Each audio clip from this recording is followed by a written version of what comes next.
The sound of gunfire cracked through the desert air just as Benjamin Xavier rounded the rocky outcrop on his dappled mare, and he knew immediately that someone was in trouble on the road below.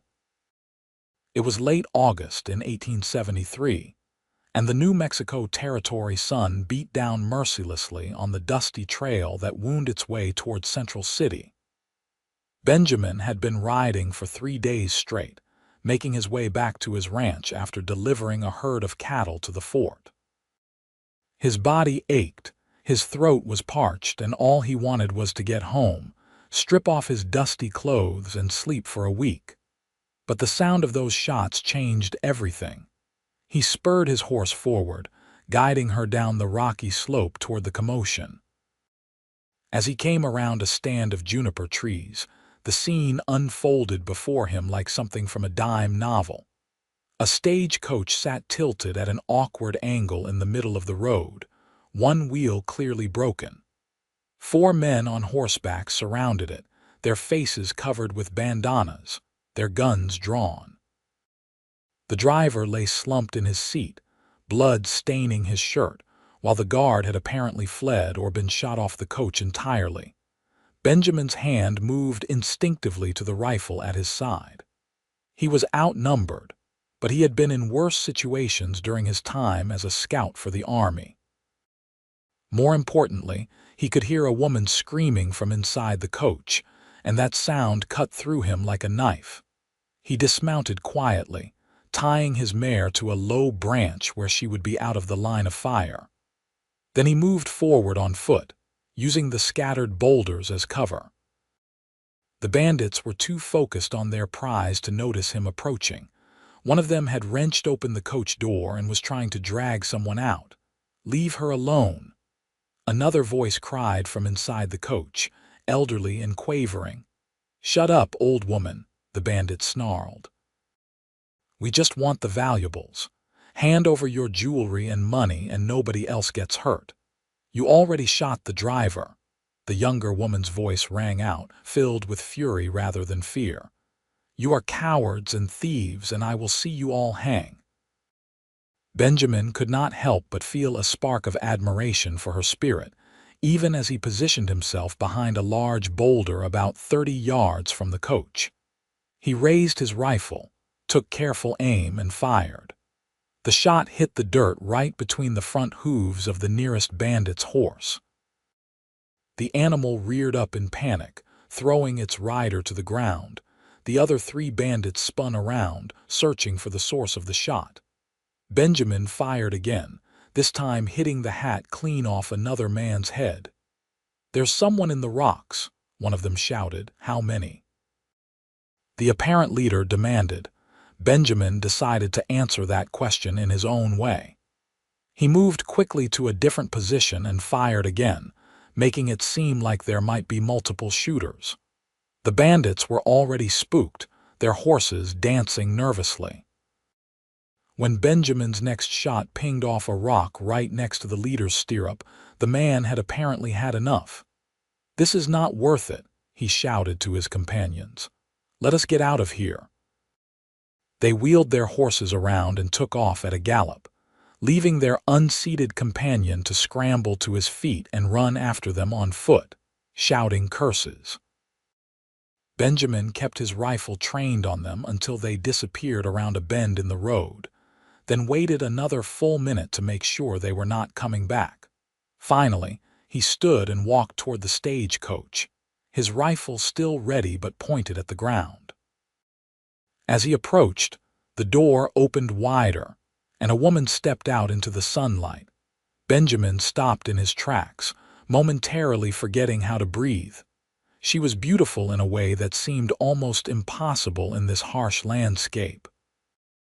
Her hair was the color of honey, pinned up in an elaborate style that had come partially loose during the attack, with curls tumbling down around her face. Her dress was a deep blue that brought out the color of her eyes, which were currently fixed on him with a mixture of relief, gratitude, and something else he could not quite identify. She was young, probably in her early 20s, with a determined set to her jaw that matched the courage he had heard in her voice. "Thank you," she said, her voice still steady despite what she had just been through. "You saved our lives. Are you hurt, madam?"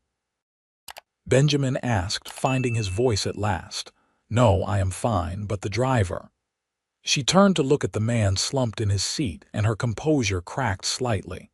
"Is he?" Benjamin climbed up to check on the driver, pressing his fingers to the man's neck. To his relief, he found a pulse.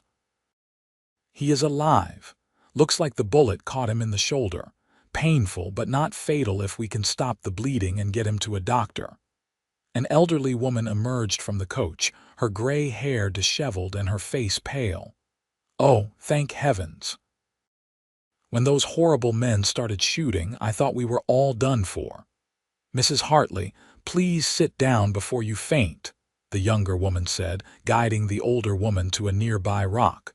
Then she looked back at Benjamin. "How far is it to the nearest town?" "Central City is about 5 miles up the road," Benjamin replied, jumping down from the driver's seat. He pulled out his canteen and a clean handkerchief, which he handed to the younger woman. "We need to bandage the driver's wound before we move him. What is his name?" "Mr. Garrett," she said, taking the items and climbing up beside the injured man with surprising agility, given her long skirts. "He has been very kind to us throughout this journey." Benjamin watched as she efficiently unbuttoned the driver's shirt and pressed the handkerchief against the wound. Her hands were shaking slightly, but her movements were sure and competent. "You have done this before," he observed. "My father was a doctor," she said. "He died 2 years ago, but he taught me a great deal before then." She glanced at Benjamin, really looking at him for the first time. "I do not even know your name. I am Zelda Roberts, and this is Mrs. Hartley, my traveling companion." "Benjamin Xavier," he replied, touching the brim of his hat. "I have a ranch about 10 miles west of Central City."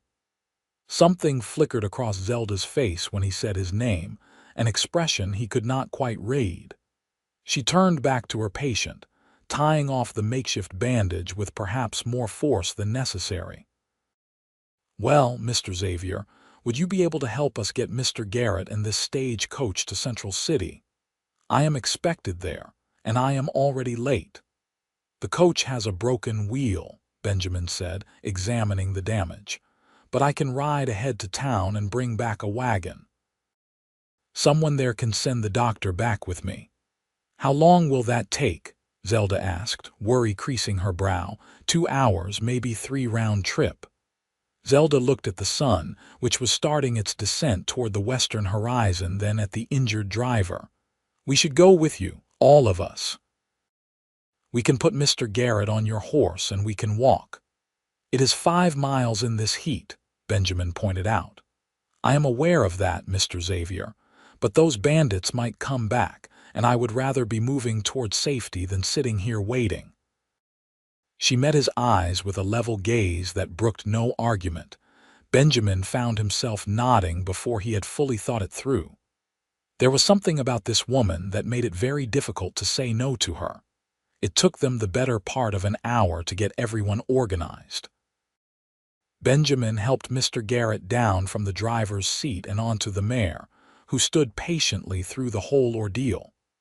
The driver was conscious now, though clearly in pain, and he slumped forward over the horse's neck while Benjamin led her by the reins. Zelda and Mrs. Hartley gathered their bags from inside the coach. Benjamin noticed that neither of them carried much, just a single carpet bag each and a small trunk that Zelda refused to leave behind despite its weight. "It contains important documents," she said when Benjamin suggested they could send someone back for it later. "I will carry it myself if necessary." In the end, Benjamin carried it, along with his rifle and his own pack. Zelda walked beside him in silence, her eyes scanning the horizon for any sign of the bandits returning. Mrs. Hartley trudged along on her other side, complaining intermittently about the heat, the dust, and the general state of lawlessness in the territory. They had been walking for about an hour when Benjamin could no longer contain his curiosity. "You said you were expected in Central City. Do you have family there?" Zelda hesitated, her eyes fixed on the road ahead. "Not exactly. I am going there to be married." The words hit Benjamin like a physical blow, though he could not have said why. He had known this woman for barely 2 hours. It should not matter to him whether she was married, single, or promised to someone else. "Congratulations," he managed to say, though the word felt like dust in his mouth. "Thank you." Her voice was flat, emotionless. Mrs. Hartley, apparently recovering from her earlier fright, piped up. "Zelda is going to marry a rancher. They have been corresponding for 6 months. Is that not right, dear?" 7 months, Zelda corrected quietly. "A mail-order arrangement." Benjamin asked, trying to keep his tone neutral. "Yes." Zelda's chin lifted slightly, defensively. "After my father died, I had very few options.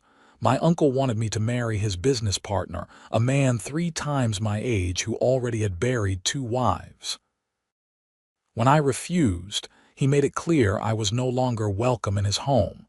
A friend of mine knew of an agency that arranged such marriages, and I decided to take my chances." "That is very brave of you," Benjamin said, and he meant it. Coming all the way from wherever she had come from to marry a man she had never met took a particular kind of courage. "Or very desperate," Zelda replied with a slight, sad smile. "But the man I am to marry, Mr. Xavier, has been very kind in his letters. He seems educated, thoughtful, and genuinely interested in finding a partner rather than just a housekeeper or a—" She trailed off, color rising in her cheeks. "I understand," Benjamin said quickly, sparing her the need to finish that sentence. They walked in silence for a while longer. The sun was lower now, painting the desert in shades of gold and orange. Benjamin found his mind wandering to thoughts he had no right to be thinking. What kind of man was waiting for Zelda in Central City? Would he appreciate her courage, her spirit, the way her eyes flashed when she was angry?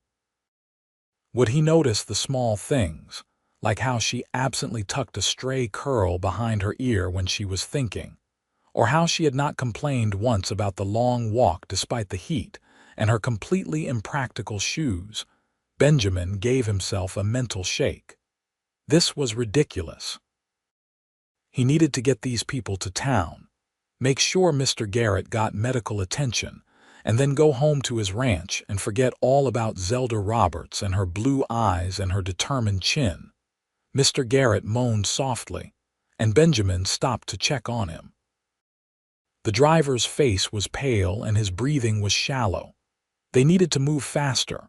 "How much farther?" Zelda asked, coming to stand beside him. "About 2 more miles, but I think we need to pick up the pace. Mr. Garrett is not doing well." Zelda nodded. "Mrs. Hartley, can you manage a faster walk?" The older woman looked exhausted, but she straightened her shoulders. "I will do my best, dear." They set off again, moving as quickly as they could while still supporting the injured driver.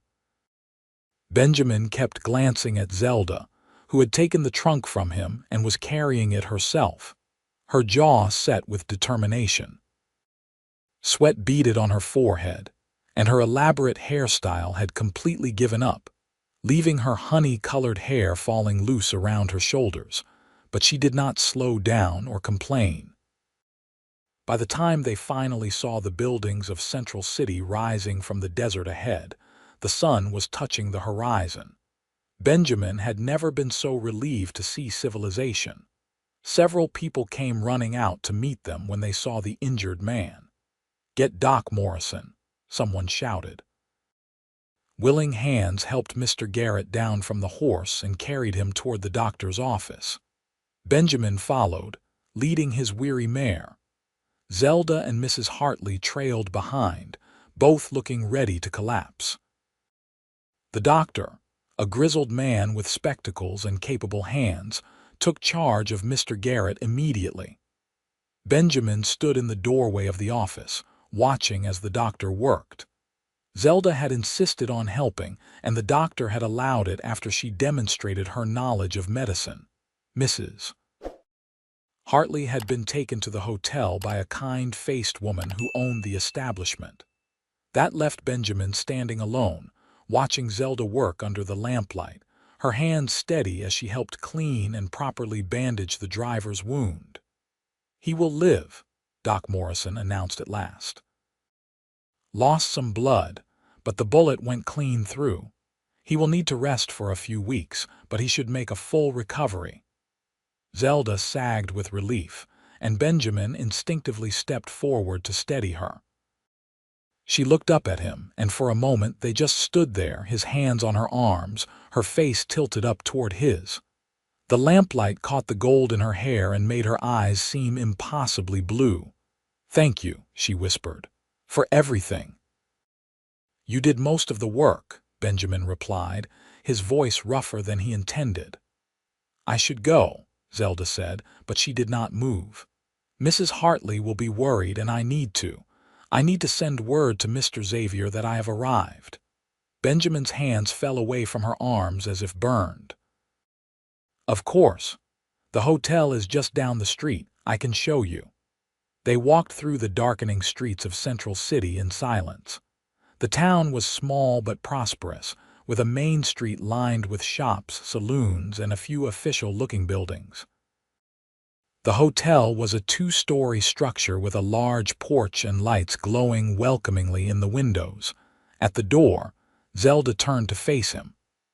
"I do not know how to thank you properly, Mr. Xavier. You risked your life for us."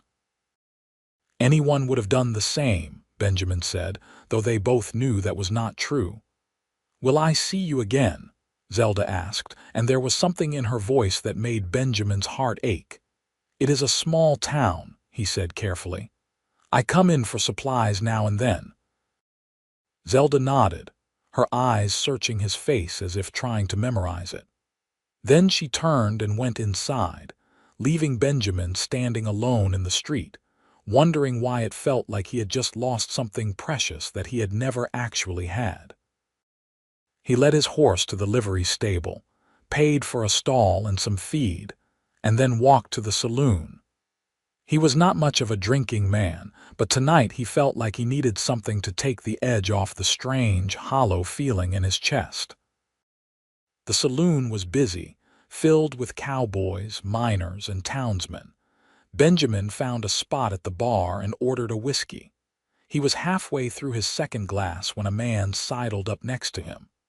"I heard you are the fellow who saved those women from the Dawson gang this afternoon," the man said.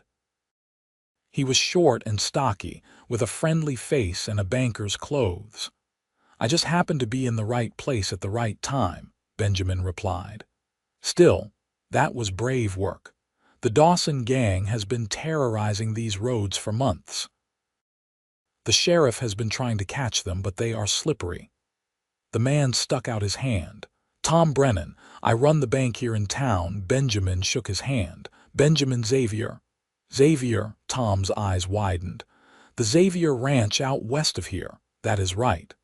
Well, I'll be." "This is quite the coincidence." Tom signaled the bartender for a drink. "You know there's a woman in town looking for you, right? Come in on the stage that got robbed. She's here to marry a rancher named Benjamin Xavier." The whiskey glass froze halfway to Benjamin's mouth. For a long moment he could not breathe, could not think, could not process what he had just heard. "What did you say?" he finally managed. "The woman from the stage, the pretty one with the blonde hair. She is here to marry someone named Benjamin Xavier. That is you, is it not?" Tom looked confused by Benjamin's expression. Benjamin set down his glass very carefully, afraid he might drop it. His mind was reeling. Zelda Roberts was here to marry him. Him. The woman he had spent the last several hours thinking about, trying not to think about, telling himself he could never have, was supposed to be his. But that was impossible. He had never contacted any mail-order bride agency. He had never corresponded with anyone about marriage.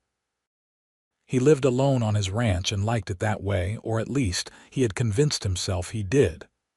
There must be some mistake, he said slowly. I never arranged for a mail-order bride. Tom frowned. Are you sure? Because she seemed pretty certain. Had a whole trunk full of letters from someone named Benjamin Xavier. Benjamin's mind raced. Letters. A trunk full of letters, but he had not written any letters to, and then it hit him. Billy. His younger brother, William Xavier, who everyone called Billy, who lived on the ranch with him, who had been pestering him for the past year about how the place needed a woman's touch, how they should both find wives and settle down properly. Billy had done this. Billy had been writing to Zelda, pretending to be Benjamin. I have to go, Benjamin said, pushing away from the bar so abruptly that he nearly knocked over his stool. Wait, what should I tell the woman? Tom called after him, but Benjamin was already out the door, striding through the darkening streets toward the hotel. His emotions were a tangled mess of anger at his brother, confusion about the situation, and something that felt dangerously like hope. He burst through the hotel door, probably looking like a wild man. The owner, Mrs. Patterson, looked up from her desk with startled eyes. I need to speak with Miss Roberts, he said, trying to catch his breath. It is rather late, Mr. Xavier, Mrs. Patterson said, and there was a knowing look in her eyes that suggested Tom Brennan was not the only one who had put two and two together. She has retired to her room. This cannot wait, please. Mrs. Patterson studied him for a moment, then sighed. Room 7 upstairs. But if she complains, I am telling everyone you forced your way past me. Benjamin took the stairs 2 at a time.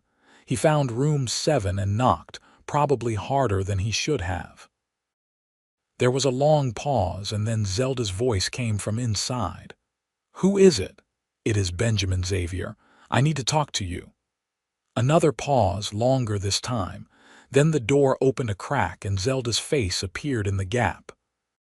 She had changed into a simple white nightgown with a robe over it, and her hair was loose around her shoulders. Even in his agitated state, Benjamin could not help but notice how beautiful she looked. Mr. Xavier, what are you doing here at this hour?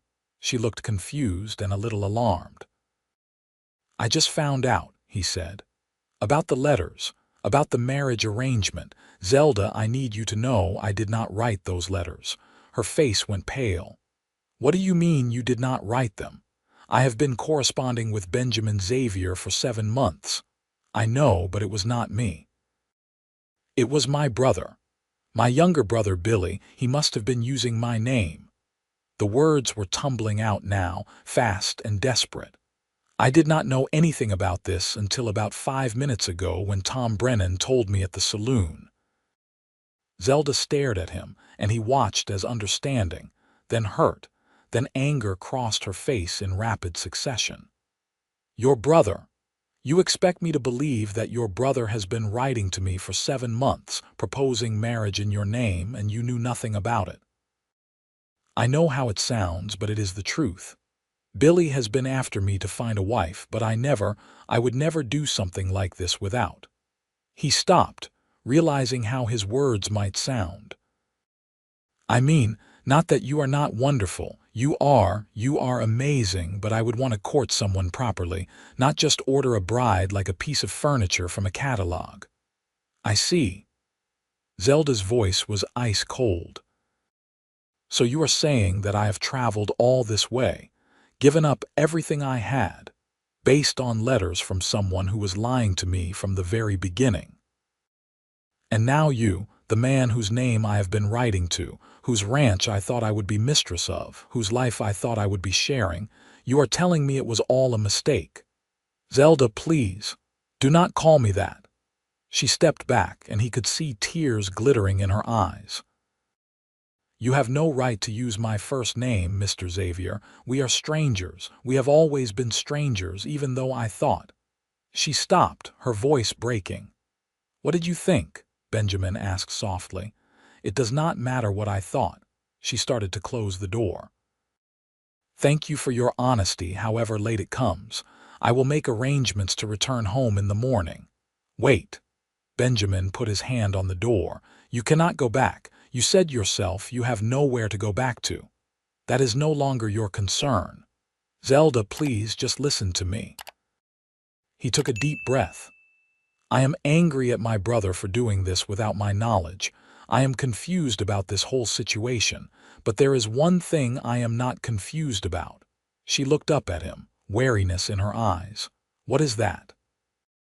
When I saw you step out of that stagecoach today, before I knew who you were or why you were here, I thought you were the most beautiful woman I had ever seen.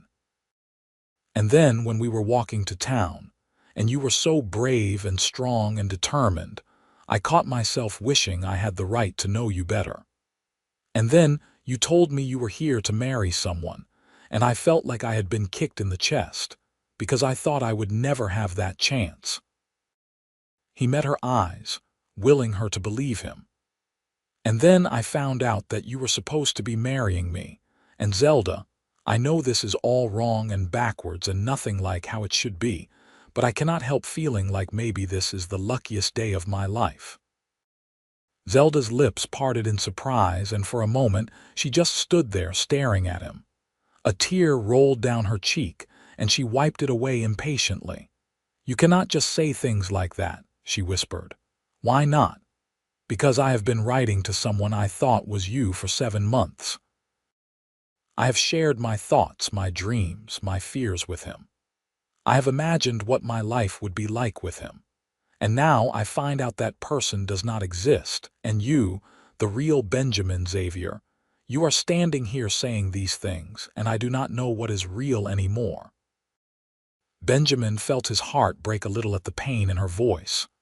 I am real, he said quietly, and I know I am not the man who wrote those letters, but maybe I could be the man you thought you were writing to. Maybe I could be better. You do not even know me. Then let me know you. Stay. Do not go back tomorrow. Give me a chance to court you properly the way you deserve. He could hardly believe he was saying these words, but they felt right. More right than anything had felt in a very long time. Zelda shook her head slowly. This is insane. Is it? You came all this way to marry a stranger based on letters. At least now you have met me. You know I am real. You know I ran off bandits to save you, you know. He stopped, searching for the right words. You know that when I look at you, I see someone I want to know better. Is that not worth something? She was quiet for a long moment, her eyes searching his face. Finally, she spoke. I need time to think. This is all too much, too fast. I understand. Take all the time you need. He stepped back from the door, but Zelda, please do not leave town tomorrow. At least give me a chance to make this right, she nodded slowly. I will think about it. Good night, Mr. Xavier. Benjamin, he said. Please call me Benjamin. The ghost of a smile crossed her face. Good night, Benjamin. She closed the door gently, and Benjamin stood there for a moment, staring at the wooden panels. Then he turned and walked back downstairs, his mind already racing ahead to what he was going to say to his brother when he got home. The ride back to the ranch in the dark was long and gave Benjamin plenty of time to think. By the time he saw the lights of the ranch house in the distance, his anger at Billy had cooled somewhat, replaced by a strange sense of purpose. He was going to make this right. He did not know how yet, but he was going to find a way. Billy was waiting for him on the porch, looking worried. At 20 years old, he was 5 years younger than Benjamin, with the same dark hair and lean build but a much more optimistic disposition. Where have you been? Billy called out as Benjamin dismounted. I was starting to worry. Did something happen with the cattle delivery? Benjamin tied up his horse and walked up the porch steps, fixing his brother with a level stare. Did you write letters to a mail-order bride agency using my name? Billy's face went through several shades of red before settling on a guilty pink. Oh, she arrived already. You knew she was coming and you did not think to mention it to me. I was going to tell you. But the timing never seemed right, and then you were gone for 3 days, and I thought maybe she would be delayed and I would have time to explain. Billy. Benjamin's voice was quiet but firm. What were you thinking? Billy slumped into one of the porch chairs, looking miserable. I was thinking that you are 25 years old, and you spend all your time working on this ranch with no one for company but me and the hired hands. I was thinking that you deserve someone to share your life with. I was thinking that you would never do it yourself because you are too stubborn to admit that you are lonely. So you thought you would just arrange a marriage for me without my knowledge or consent. When you put it that way, it sounds really bad. That is because it is really bad, Billy. Benjamin sat down in the chair next to his brother. You used my name to make promises to a woman, promises I did not agree to make. I know. Billy looked genuinely remorseful. I am sorry, I really am. I just wanted you to be happy, and Zelda, she seemed so perfect in her letters. She is smart and kind, and she did not mind the idea of living on a remote ranch. I thought if you just met her, you would see. I did meet her, Benjamin interrupted. Billy's head shot up. You did? Where? How? I rescued her from a stagecoach robbery on the road to Central City. You what? Billy's eyes were wide as saucers. Benjamin told him the whole story, from the moment he heard the gunshots to his conversation with Zelda at the hotel. By the time he finished, Billy was looking even more guilty than before. So she knows the truth now, Billy said quietly, and she hates me. Probably, Benjamin agreed. But more importantly, she feels betrayed and lost and afraid. She gave up everything to come here, Billy. She has nowhere else to go. What are we going to do? We are not going to do anything, Benjamin said firmly. You are going to stay out of this. I am going to go back to town tomorrow and try to convince her to give me a chance to make this right. Billy looked at him with new interest. You like her? That is beside the point. No, it is not. Benjamin, you like her. I can hear it in your voice. So really, my plan worked, just not quite the way I intended. Your plan was a disaster that hurt an innocent woman, Benjamin said sharply. Do not try to take credit for anything good that might come out of this mess. Fair enough. Billy was quiet for a moment. For what it is worth, I really am sorry. I never meant for anyone to get hurt. I know you did not, but good intentions do not fix broken trust. Benjamin stood up, suddenly feeling exhausted. I am going to bed. I have to be up early to ride back to town tomorrow. He left Billy sitting on the porch and went inside, but sleep did not come easily. He kept thinking about Zelda, about the hurt in her eyes when she learned the truth. He thought about the letters Billy had written in his name, and he wondered what promises had been made, what dreams had been built on a foundation of lies.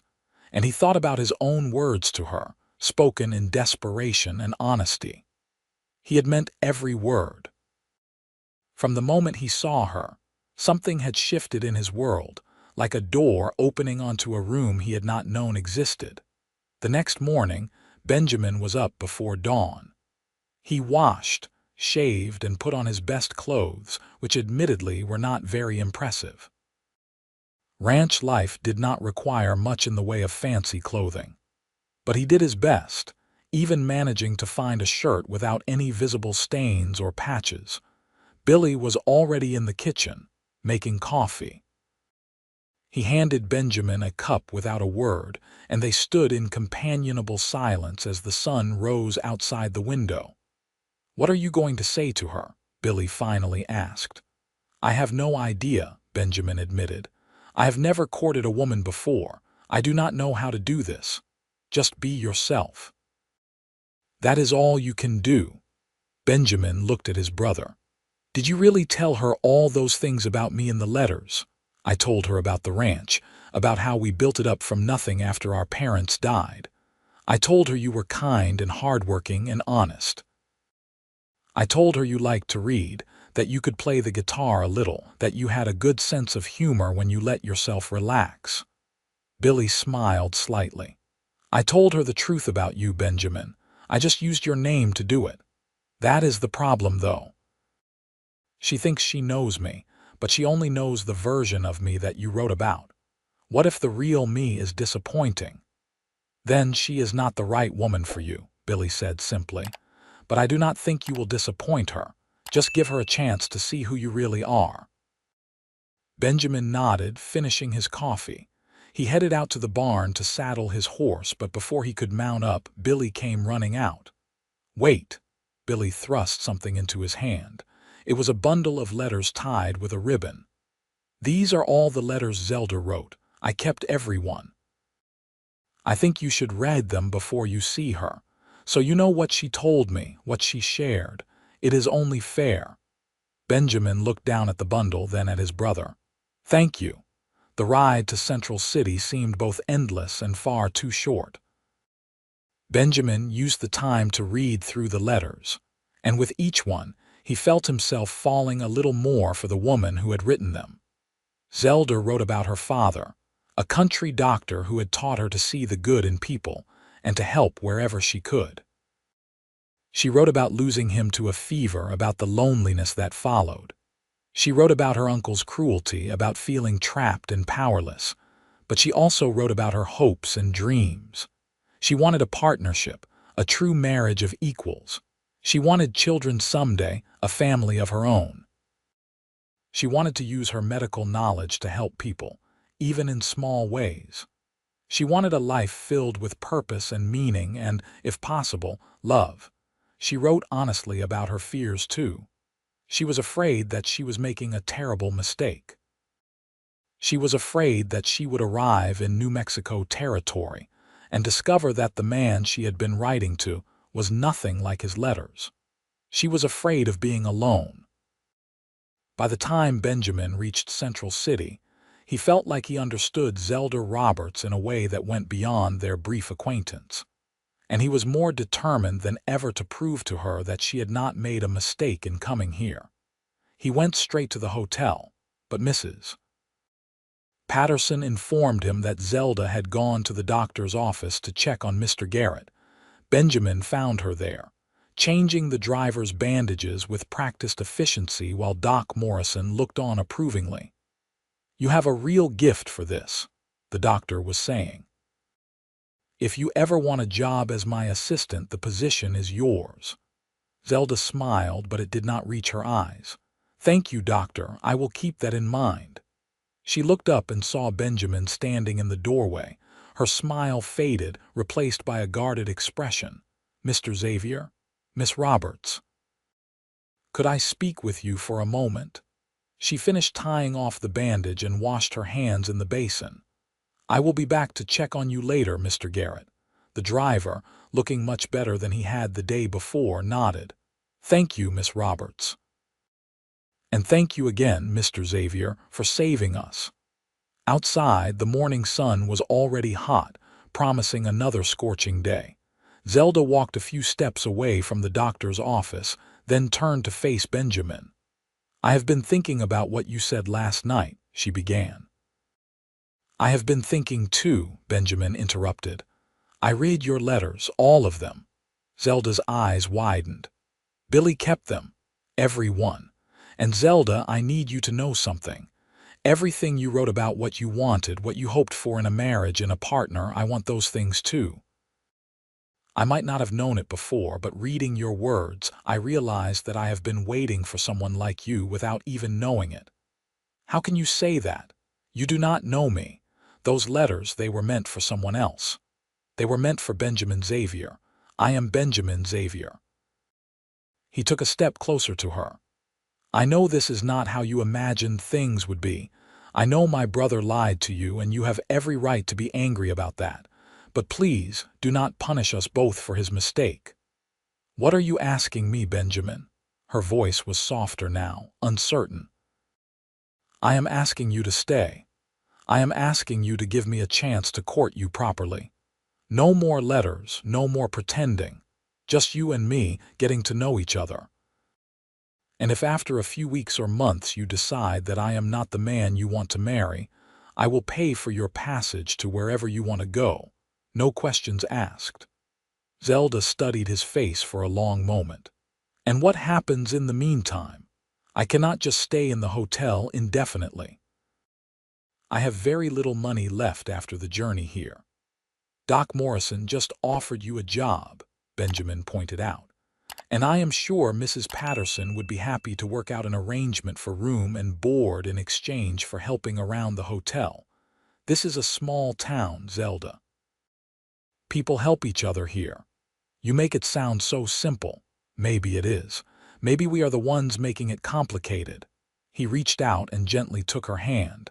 She did not pull away. I know I am not very good with words. I am just a rancher who spends most of his time with cattle and horses.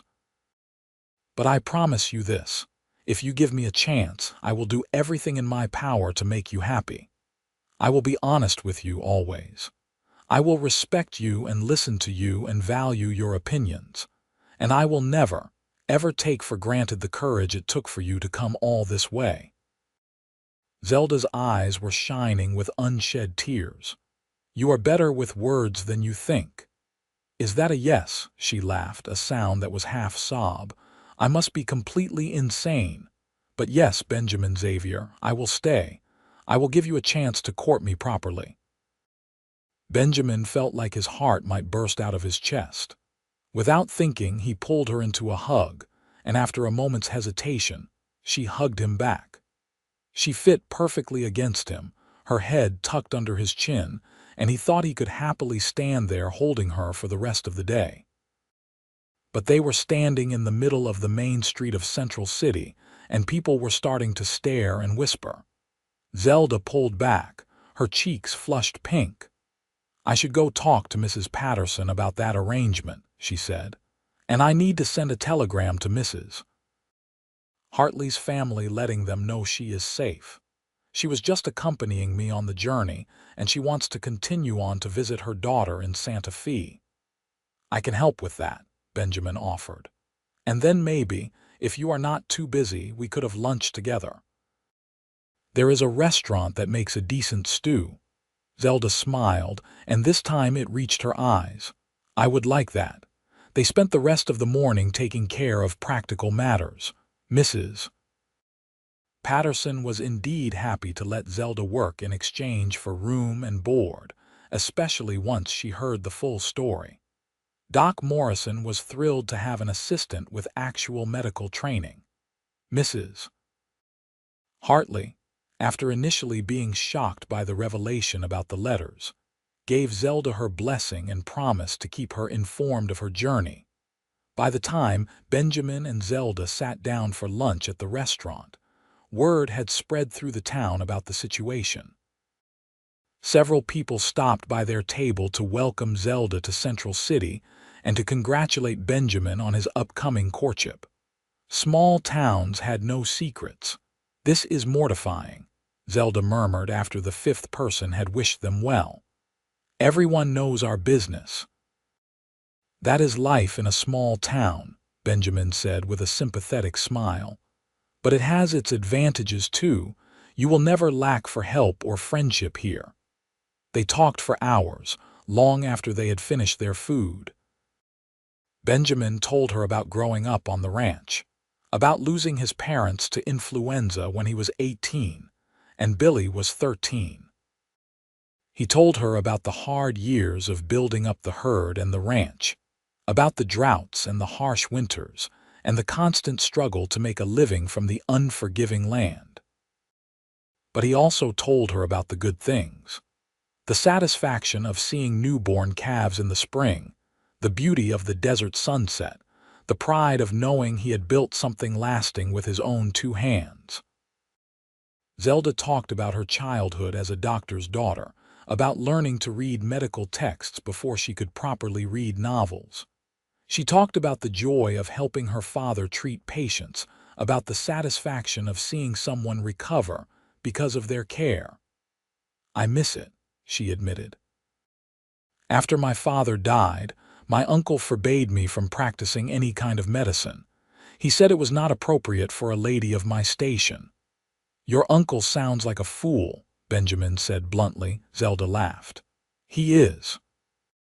But he controlled my inheritance, so I had to abide by his rules until I could find a way out. Well, you are out now, and Doc Morrison seems eager to have your help. You can practice medicine all you want here. I am not a real doctor, Zelda pointed out. I never went to medical school. Neither did half the doctors in the territory, Benjamin replied. You have the knowledge and the skill. That is what matters out here. They talked until the restaurant owner gently informed them that he needed to close up for the afternoon. Benjamin walked Zelda back to the hotel, reluctant to let the day end. I should get back to the ranch, he said when they reached the hotel porch. But I will come back to town in a few days. Maybe we could do this again. I would like that, Zelda said. She hesitated, then stood on her tiptoes and kissed his cheek. Thank you, Benjamin, for today, for giving me hope. Benjamin rode back to the ranch feeling like he was floating several inches above his saddle. Billy met him at the barn, full of questions, and Benjamin found himself recounting the entire day. So she is staying, Billy said, grinning. You are courting her. This is wonderful. This is terrifying, Benjamin corrected. I have no idea what I am doing. You are doing fine. She kissed you, did she not? On the cheek. It barely counts. It counts, Billy assured him. Trust me, it counts. Over the next few weeks, Benjamin made the trip to Central City at least 3 times a week. Sometimes he brought wildflowers he picked on the way. Sometimes he brought fresh vegetables from the ranch garden. Once, he brought a book of poetry that had belonged to his mother, because Zelda had mentioned loving poetry. They fell into a comfortable routine. Benjamin would arrive in town in the late morning, and they would have lunched together. Then they would walk around the town, or sit on the hotel porch and talk. Or sometimes Zelda would invite him to help at the doctor's office, where he proved surprisingly useful at holding down panicked patients or fetching supplies. Benjamin learned that Zelda had a wicked sense of humor and a talent for making him laugh. He learned that she could not carry a tune to save her life, but she loved to hum while she worked. He learned that she was afraid of snakes but fascinated by thunderstorms. He learned that she took her coffee with lots of sugar, and that she had a weakness for anything made with cinnamon. Zelda learned that Benjamin was quieter than his letters had suggested, but his silence was thoughtful rather than cold. She learned that he had a deep well of kindness that he tried to hide behind a gruff exterior. She learned that he could fix almost anything with his hands and that he had a special way with animals. She learned that he was loyal to a fault and that once he made a promise, he would move heaven and earth to keep it. One warm September afternoon, about a month after Zelda had arrived in Central City, Benjamin took her out to see the ranch for the first time. She had been asking to see it, and he had finally worked up the nerve to show her the place that meant everything to him. The ride out took about an hour. Zelda sat in front of him on his horse, and Benjamin tried very hard not to think about how perfectly she fit in his arms or how good her hair smelled. When they crested the final hill and the ranch spread out below them, Benjamin held his breath, waiting for her reaction. It was not much to look at, he knew. The ranch house was a simple one-story adobe structure with a wooden porch. The barn was sturdy but plain. The corrals held about 50 head of cattle and a handful of horses. There were a few outbuildings, a chicken coop, and a small vegetable garden that Billy tended with varying degrees of success. But the setting was beautiful. The ranch sat in a small valley with a creek running through it, providing precious water year-round. Mountains rose in the distance, purple and majestic against the bright blue sky. The land stretched out in all directions, wild and open and free. "Oh, Benjamin," Zelda breathed, "it is beautiful." He felt a warm glow of pride. You think so, I do. It is exactly how I imagined it. She turned to look at him over her shoulder. Maybe even better. Billy came out to meet them, and after an awkward moment where he apologized profusely to Zelda for the deception, they all went inside for a meal that Billy had prepared with obvious care. The inside of the ranch house was as plain as the outside, furnished with simple handmade furniture and a few touches that spoke of a woman's influence from long ago, Benjamin's mother's quilts and curtains. "It needs work," Benjamin admitted as they ate. "I have been meaning to fix up a few things, but it has just been the two of us, and we spend most of our time outside anyway." "It has good bones," Zelda said diplomatically, "and it could be very cozy with some attention." After lunch, Benjamin gave her a tour of the property. He showed her the barn, where she made friends with every horse and cow. He showed her the creek, where cottonwood trees provided shade and the water ran clear and cold. He showed her his favorite spot, a small rise that offered a view of the entire valley and the mountains beyond. "I come here sometimes when I need to think," he told her. "It helps put things in perspective." They sat together on the grass, watching the clouds drift across the sky. Zelda leaned her head on his shoulder and Benjamin wrapped his arm around her, marveling at how natural it felt. "I could be happy here," Zelda said quietly. "I know it is different from anything I have known before. It is isolated and harsh and the work never ends. But there is something about this place, about this life, that feels right."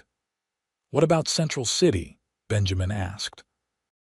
"You have been doing so well with Doc Morrison. He says you are a natural healer." "I can still help people," Zelda said. "There are people on the surrounding ranches, traveling families, even the ranch hands. There will always be people who need medical care, and it is only 10 miles to town. I could still assist Doc Morrison when he needs me." Benjamin tightened his arm around her. "Are you saying what I think you are saying?" Zelda turned to face him, her blue eyes serious. "I am saying that I want to stay, not just in Central City, but here with you. I am saying that I think I am falling in love with you, Benjamin Xavier. The real you, not the version in the letters." Benjamin felt like his heart was going to pound right out of his chest. "I know I am falling in love with you," he said.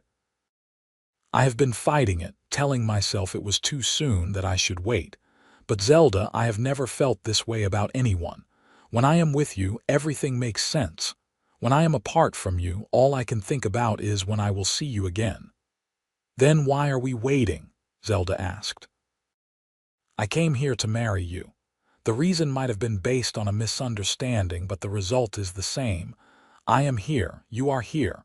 We love each other. Why should we wait? Are you sure? It has only been a month, you should have more time to be certain." Zelda smiled and took his face in her hands. "I have been corresponding with you for 7 months and knowing you in person for 1 month. That is 8 months total. I am certain, Benjamin, are you? I have never been more certain of anything in my life." "Then ask me." Benjamin took a deep breath. He had not planned this, had not prepared anything, but somehow that made it feel more real, more right. He took her hands in his and looked into her eyes. "Zelda Roberts, will you marry me? Will you take a chance on a simple rancher who does not have much to offer except a modest ranch, a troublesome younger brother, and a heart that is completely yours?" "Yes," Zelda said, tears streaming down her face. "Yes, I will marry you." Benjamin kissed her then, properly kissed her for the first time, and it felt like coming home. They were married 2 weeks later in a simple ceremony at the small church in Central City. Doc Morrison walked Zelda down the aisle, since she had no family of her own. Billy stood as Benjamin's best man, looking proud and slightly smug. Half the town attended, squeezing into the small church to witness the union. Zelda wore a simple white dress that Mrs. Patterson had helped her make. Benjamin wore his best suit, which Billy had made him buy in town for the occasion. When they exchanged their vows, their voices were steady and sure. "I promise to love you and cherish you, to be honest with you always, to respect you and stand by your side through whatever life brings," Benjamin said. "I promise to be your partner and your friend, to build a life with you, to bring joy and purpose to our days together," Zelda replied. When the minister pronounced them husband and wife, the church erupted in cheers. The reception was held at the hotel, with food and music and dancing. Benjamin, who claimed he could not dance, surprised Zelda by being quite competent at the waltz. They danced together as the sun set outside, and when the song ended they snuck out onto the porch for a moment alone. "Mrs. Xavier," Benjamin said, testing out the name. "How does it sound?" "Perfect," Zelda replied, kissing him. "Everything is perfect." They spent their first night as a married couple in the hotel, in the same room where Zelda had been staying. The next morning, they rode out to the ranch together to begin their new life. The first months of their marriage were a time of adjustment and joy. Zelda threw herself into making the ranch house a home. She sewed new curtains, painted the walls, and organized the chaos that two bachelor men had created. She planted flowers around the porch and started planning a larger vegetable garden for the spring. But she also made it clear that she was not just a housekeeper. She worked alongside Benjamin and Billy, learning to ride better, helping with the cattle, and even learning to rope and brand. Her medical skills proved invaluable, treating everything from Billy's broken finger to a ranch hand's rattlesnake bite. Benjamin had worried that Zelda would find ranch life too hard, too isolated. But she thrived on it. She loved the wide open spaces, the physical work, the sense of building something together. And she loved the intimacy of their life together, the quiet evenings reading by the fire, the conversations that lasted late into the night, the way they were learning each other's rhythms and habits. Their first winter together was harsh, with heavy snows that isolated them on the ranch for weeks at a time. But those weeks were some of the happiest of Benjamin's life. There was something magical about being snowed in with Zelda, working together to keep the animals fed and warm, then coming inside to a hot meal and a warm fire. It was during one of those snowy evenings in January that Zelda told him she was pregnant. "Are you happy?" she asked, watching his face anxiously. Benjamin could not speak for a moment. He just pulled her into his arms and held her tight, overwhelmed with emotion. "I am more than happy," he finally managed. "I am grateful beyond words." Their son was born in early September of 1874, a year and a day after their wedding. The birth was long and difficult, and Benjamin spent the entire time pacing outside the bedroom while Doc Morrison and a midwife from town attended to Zelda. When he finally heard the baby's cry, he sank down on the porch steps, weak with relief. Billy came out and sat beside him. "You are a father," he said, grinning. "I'm a father," Benjamin repeated, still trying to process it. Doc Morrison appeared in the doorway. "You can come in now. Both mother and baby are doing well." Benjamin walked into the bedroom on shaking legs. Zelda was propped up on pillows, looking exhausted but radiant, with a tiny bundle in her arms. "Come meet your son," she said softly. Benjamin sat on the edge of the bed and looked down at the baby.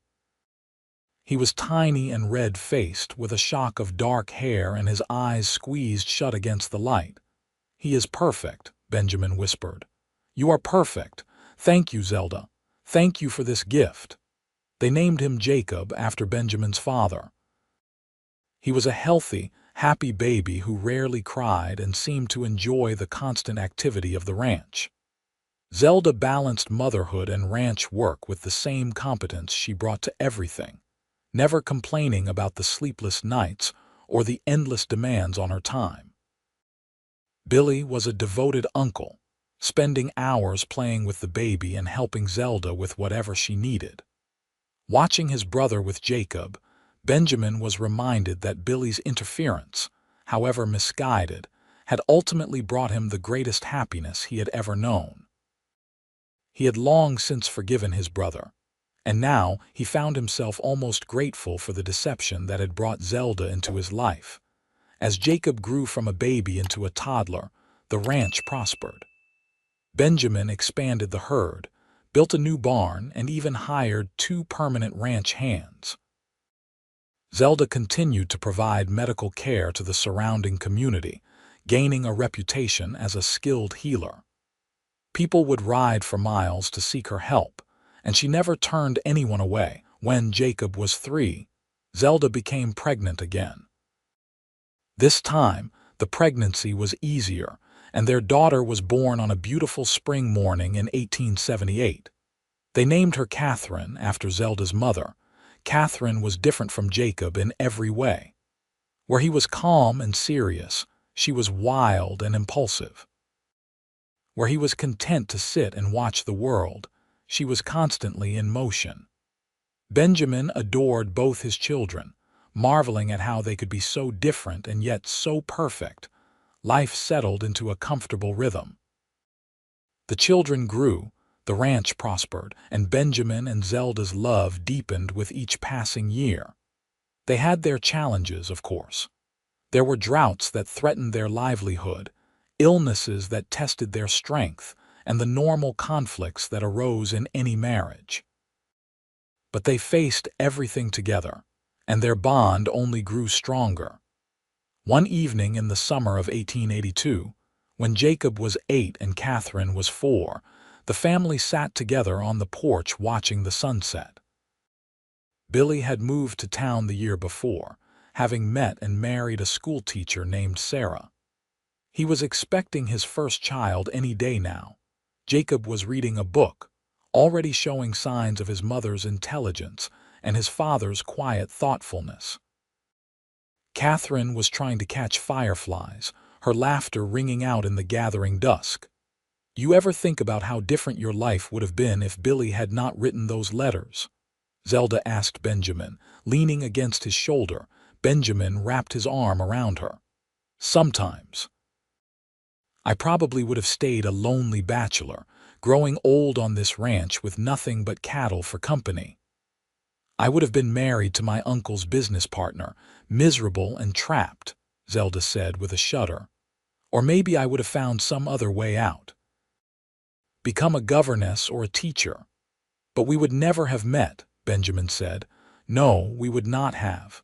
Zelda turned to look at him, her eyes soft in the fading light.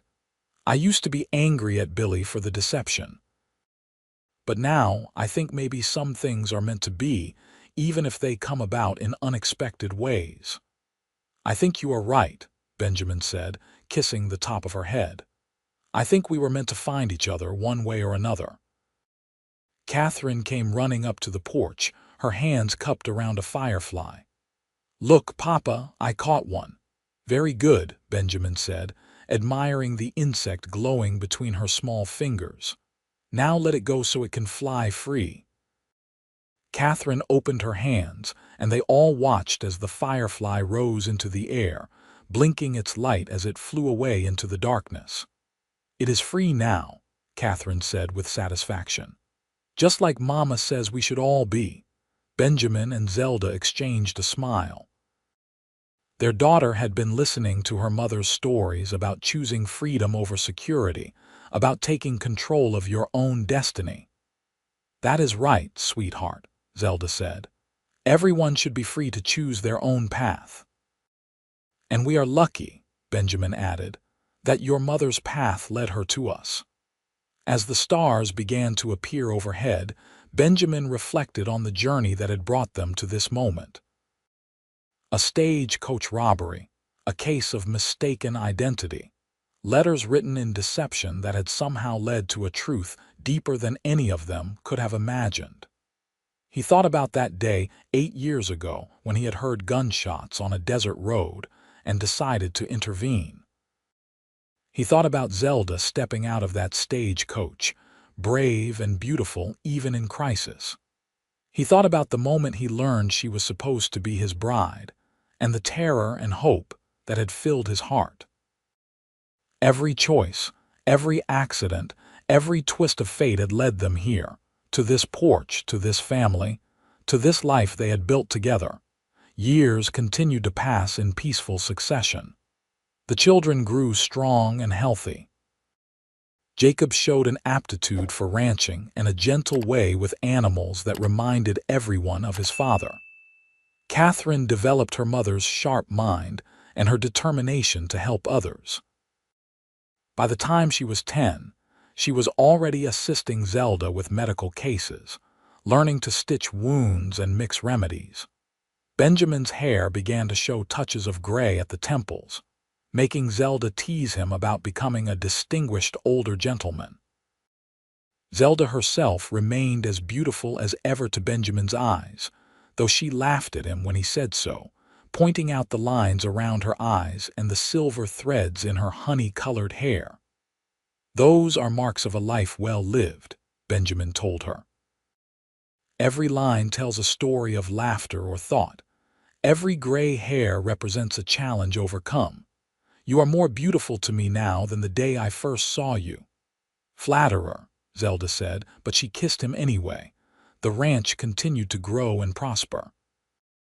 Benjamin bought more land, expanding their holdings until they had one of the most successful ranches in the territory. But success did not change them. They remained the same people who had fallen in love over honest conversations and shared dreams. Billy and Sarah had 3 children of their own, and the cousins grew up close despite living in town. Sunday dinners became a tradition, with both families gathering at either the ranch or Billy's house in town to share food and stories. During one such gathering in 1890, when Jacob was 16 and Catherine was 12, Billy raised his glass in a toast. "To my brother Benjamin and his beautiful wife Zelda," he said, "and to the impulsive, foolish decision I made 17 years ago that brought them together. Hear, hear." The gathering chorused, laughing. Zelda stood up, raising her own glass. "And to Billy, for being brave enough to take a chance, even if he went about it in completely the wrong way." More laughter and cheers. "But seriously," Zelda continued, her voice growing softer, "I want to thank you all for welcoming me into this family, into this community, into this life. I came west as a stranger, frightened and alone, with nothing but a trunk full of letters and a desperate hope for something better. And I found more than I ever could have imagined. I found a partner who respects and cherishes me. I found children who fill my days with joy and purpose. I found a home in this wild, beautiful land." She turned to Benjamin, her eyes shining with tears. "And most of all, I found love. Real love, the kind that grows stronger with time, the kind that weathers storms and celebrates sunny days with equal grace. Thank you, Benjamin Xavier, for being the man I needed you to be." Benjamin stood and took her hand, unable to speak around the lump in his throat. But his eyes said everything that needed to be said. The gathering erupted in applause, and Jacob and Catherine looked at each other and rolled their eyes in the exaggerated way that teenagers and pre-teens do when their parents display affection. But they were smiling, secure in the knowledge of their parents' love for each other and for them. As the party wound down and the guests began to leave, Benjamin and Zelda stood on the porch of the ranch house, watching the sunset paint the sky in shades of orange and purple and red. "Do you remember the first sunset we watched together?" Benjamin asked. "Right here on this hill, the day I asked you to marry me." "I remember everything about that day," Zelda replied. "I remember how nervous you were, how you stumbled over your words even though what you said was perfect." "I remember thinking I was the luckiest man alive," Benjamin said. "And I have thought that every day since." They stood in comfortable silence, watching as the sun sank below the horizon and the first stars began to appear. Catherine came running out, having convinced Jacob to play one more game before bedtime. "Can we have a campfire?" she called. "Please, it is such a nice night." Benjamin looked at Zelda, who nodded. "Why not? I will get some blankets." They built a fire in the yard, and the four of them sat around it as darkness fell completely and the stars came out in full force. The New Mexico sky was spectacular, a vast blanket of stars that seemed close enough to touch. Jacob, who had been studying astronomy from a book he had borrowed from the schoolteacher, pointed out constellations. Catherine made up stories about the stars, wild tales of adventure and romance that had everyone laughing. Zelda leaned against Benjamin's shoulder, and he wrapped his arm around her, thinking about how far they had come from that day on the dusty road when he had heard gunshots and decided to help. "What are you thinking about?" Zelda asked quietly. "About us. About how this all started with a robbery and a lie and somehow became the most truthful, beautiful thing in my life." "It started with you being brave," Zelda corrected. "You could have ridden past that stagecoach. You could have decided it was not your problem. But you stopped to help, and that made all the difference." "You were brave too," Benjamin reminded her. "Coming all this way to marry a stranger, standing up to those bandits, choosing to give me a chance even after you learned the truth about the letters." "We were brave together," Zelda said. "And we still are, every day. That is what marriage is, I think. Choosing to be brave together, to face whatever comes, to build something beautiful out of whatever materials life gives you." The fire crackled, sending sparks up into the night sky where they mingled with the stars. Jacob and Catherine had grown quiet, their earlier energy fading as the late hour and the warmth of the fire made them drowsy. "Time for bed," Zelda announced, standing and brushing off her skirt. "Come on, you two." The children protested sleepily, but allowed themselves to be herded inside. Benjamin banked the fire and followed his family into the house. Later, lying in bed with Zelda curled against his side, Benjamin found himself thinking about the future. Jacob would probably take over the ranch someday, though Benjamin suspected Catherine might become a real doctor, something that was becoming more possible for women as the years went by. The thought of his daughter achieving something her mother had been denied made Benjamin smile in the darkness. "I love you," he whispered to Zelda, not sure if she was still awake. "I love you too," she murmured back. "Always have, always will." Benjamin closed his eyes, content in a way he had never imagined possible all those years ago when he had been a lonely bachelor rancher. He thought about that moment when Zelda had stepped out of the stagecoach, and he had felt his world shift. He thought about learning she was supposed to be his bride and feeling terror and hope in equal measure. He thought about their wedding day, about holding each of his children for the first time, about thousands of small moments that had woven together to create this life. And he thought about how sometimes the best things in life come from unexpected places. How a brother's misguided attempt at matchmaking, a stagecoach robbery, and a case of mistaken identity could lead to a love story more real and true than any fairy tale. The ranch continued to thrive over the following years.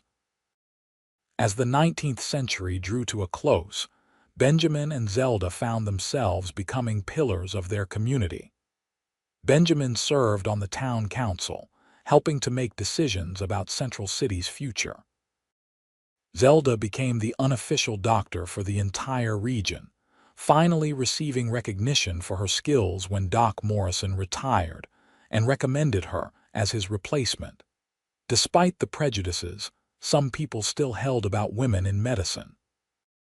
Jacob, at 18, was managing much of the day-to-day ranch operations, showing a natural talent for the work and a level head that made Benjamin proud.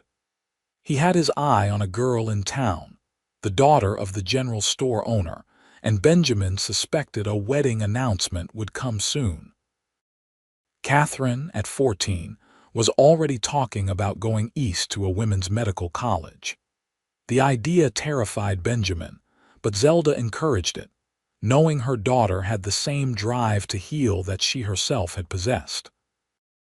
One spring evening in 1896, Benjamin and Zelda took a rare evening ride together, just the two of them. They rode out to their favorite spot overlooking the valley, dismounted and sat together on the grass as they had so many times before. "You ever regret it?" Benjamin asked. "Staying here, choosing this life. You could have been so many things, gone so many places." Zelda turned to look at him, genuinely surprised by the question. "Regret it? Benjamin, this has been the greatest adventure of my life. I have helped bring dozens of babies into the world.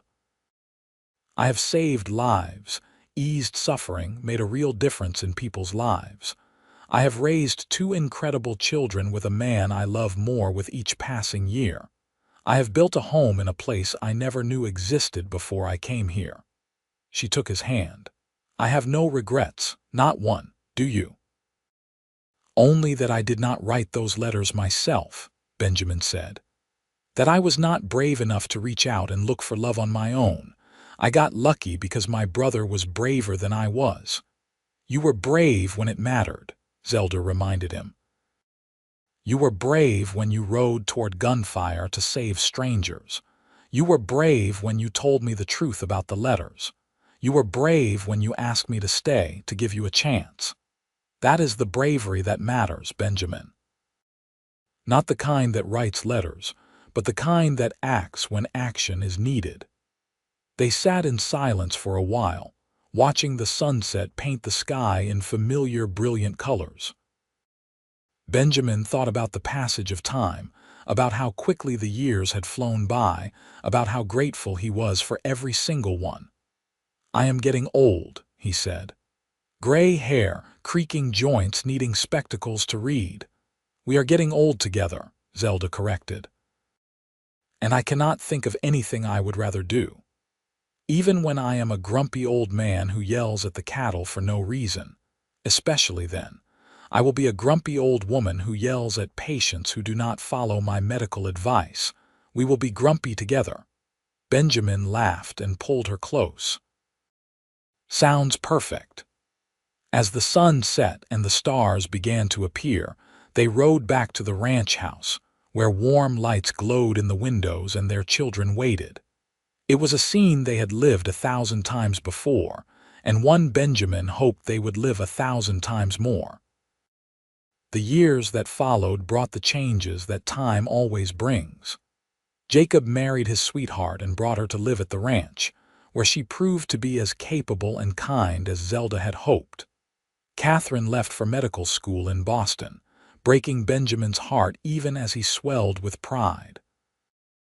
Billy's health began to fail in 1902, and he passed away peacefully in his sleep at the age of 50. The funeral was well attended, for Billy had been beloved in the community. Benjamin gave the eulogy, talking about his brother's generous spirit, his romantic nature, and yes, his tendency to meddle in ways that somehow worked out for the best. "My brother gave me the greatest gift anyone has ever given me," Benjamin said, his voice rough with emotion. "He gave me Zelda. He did it in completely the wrong way, breaking rules and telling lies. But somehow, out of that mess, came something beautiful and true. That was Billy's gift, seeing the possibility for happiness and doing whatever it took to make it real." Zelda stood beside him, tears streaming down her face, holding his hand tight. Life went on as it always does. Jacob and his wife had 4 children who filled the ranch house with noise and laughter. Catherine came home from medical school with a degree and a husband, a fellow doctor who was willing to move to New Mexico territory to practice with her. Benjamin and Zelda became grandparents, a role they embraced with joy. They spoiled their grandchildren shamelessly, telling them stories of the old days, teaching them to ride and rope and, in Zelda's case, basic first aid. As they moved into their 60s and then their 70s, Benjamin and Zelda slowed down but never stopped. They still took evening rides when the weather permitted. They still sat on the porch and watched the sunset. They still talked for hours about everything and nothing. On their 40th wedding anniversary in 1914, their children and grandchildren threw them a party in Central City. The whole town came out to celebrate the couple who had become legends in their own right, the rancher who had saved his future bride from bandits without knowing who she was, and the brave woman who had traveled across the country to marry a stranger and ended up finding her soulmate. As Benjamin and Zelda danced together at the party, moving slowly to account for Benjamin's stiff knees and Zelda's occasional dizzy spells, they looked into each other's eyes and saw the same love that had been there from the beginning, deepened and strengthened by 4 decades of shared life. "Thank you," Benjamin whispered. "For what?" Zelda asked. "For stepping off that stagecoach, for being brave, for giving me a chance, for 40 years of happiness." "Thank you for stopping when you heard those gunshots," Zelda replied. "For being the kind of man who helps strangers. For being honest with me. For being my partner in everything."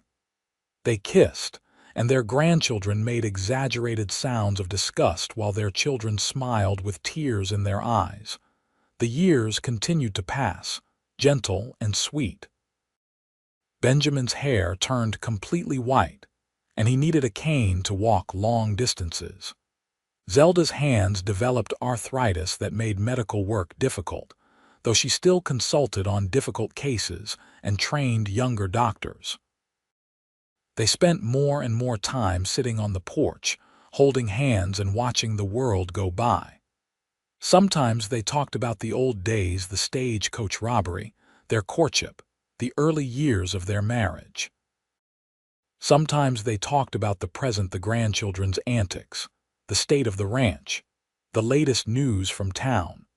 And sometimes they just sat in comfortable silence, the kind of silence that only comes from decades of knowing someone so completely that words become unnecessary. One warm evening in the summer of 1920, as they sat on the porch watching another spectacular New Mexico sunset, Zelda turned to Benjamin with a smile. "You know what I think?" she asked. "What is that, my love?" "I think we got our happy ending. The kind they write about in storybooks, except better because it is real." Benjamin squeezed her hand. "I think you are right. We got our adventure, our romance, our family. We got everything we needed and more than we deserved." "We deserved it," Zelda said firmly. "We worked for it, fought for it, built it with our own hands and hearts." As the sun sank below the horizon and the stars began to appear, one of their great-grandchildren came running out onto the porch. "Great-grandpa, great-grandma, will you tell us the story again? About how you met?" Benjamin and Zelda looked at each other and smiled.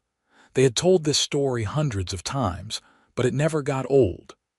"Well," Benjamin began, "it all started with the sound of gunfire on a hot August day in 1873. As he spoke, Zelda leaned her head on his shoulder, and he wrapped his arm around her just as he had done thousands of times before. And as the stars came out above the ranch that had been their home for nearly 5 decades, Benjamin Xavier and Zelda Roberts, Xavier sat surrounded by the family they had created, telling the story of how a stagecoach robbery, a case of mistaken identity, and a brother's well-meaning deception had led to the greatest love story they could have ever imagined. And they lived out the rest of their days together in that place they loved, in the land that had tested them and strengthened them, surrounded by children and grandchildren and great-grandchildren who were the living proof that sometimes the best things in life come from the most unexpected beginnings. They had their struggles and their sorrows, as all lives do, but they faced them together, hand in hand, heart to heart, just as they had promised on that day in the small church in Central City so many years before. Their love story became a legend in Central City, passed down through generations. People would speak of Benjamin and Zelda Xavier as proof that true love existed, that courage and honesty could overcome any obstacle, and that sometimes fate worked in mysterious ways to bring two people together who were meant to be. And on quiet evenings, when the sunset painted the New Mexico sky in brilliant colors and the stars began to appear overhead, folks in Central City would look out toward the Xavier Ranch and smile, knowing that out there, in that house built with love and hard work, Benjamin and Zelda Xavier were sitting on their porch, holding hands, and living proof that happy endings were not just for storybooks, they were for people brave enough to fight for them.